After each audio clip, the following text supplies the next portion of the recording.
Young women have shared stories of horror. They were going to literally shoot me and dump me somewhere. And that was the most scariest experience I've ever had in my life. They'll put you out, they'll hit you, they have you in control. They want you to be all theirs. You in. Doesn't matter which area you're in, Elders, Western. It's like one big family. Everybody knows everybody. So it doesn't matter where you run to. They come in to look for you.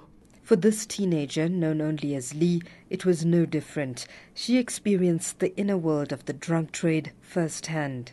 These guys, they have like big buckets of crystal. They like the big suppliers of El Dorado Park. Say you were a young merchant, you're just starting off, and they see now you taking their customers.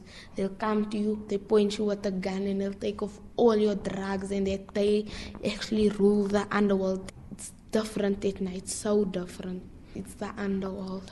And there's one day at a lolly lounge she'll never forget. There was 2 girls walking around naked, completely naked. They were smoked, and there was those 5 guys, and they had like a bucket of crystal. And then they'll come, the girls will dig into it, and they'll take their pot of crystal, cause just a little bit in there cost 50 rand. So how much is there that you just scoop up so your whole pipe is full? So that'll be like 500 rands worth of drugs that you scooped up. And then at the end of the night, 12 guys will sleep with you. Lolly lounges are springing up all over Johannesburg, named after the glass pipe shaped like a lollipop, which is used to smoke drugs. They're frequented by young women who are lured in with free fixes. Once they're hooked, they end up prostituting themselves to make money to sustain their habit. Hours become days, and days become weeks. Young women end up staying there, too afraid to go home and face their parents, trapped in a vicious circle, their lives edging away. Crystal makes your face fall in. Crystal eats away the nose. It does a lot of things. It makes you lose weight because you don't eat. You don't eat for 4 or 5 days. You don't sleep at all. You think people want to kill you. You're just scared of everything. People don't say what it does to you long term. They just say the nice feeling now, but afterwards it takes over. Many of those involved have told how police are given bribes to keep quiet.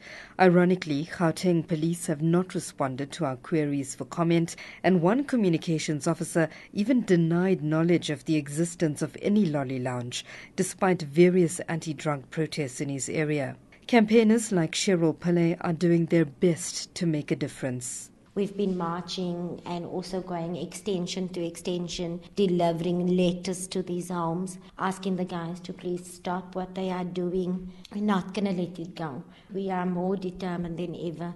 And her drug rehab center is changing lives. You just see them bouncing back, intelligent girls with so much vision and goals, but just took that maybe one wrong step at one time in their lives.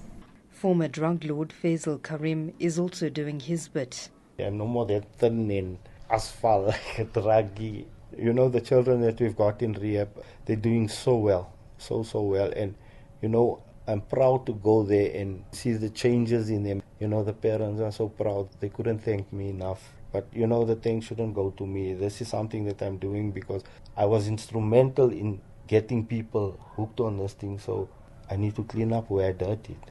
And most importantly, young women are realizing their wrongs. 17-year-old Lee. I want to go say sorry to my father. He doesn't know that I'm here because I'm the child. I need to say sorry to my mother.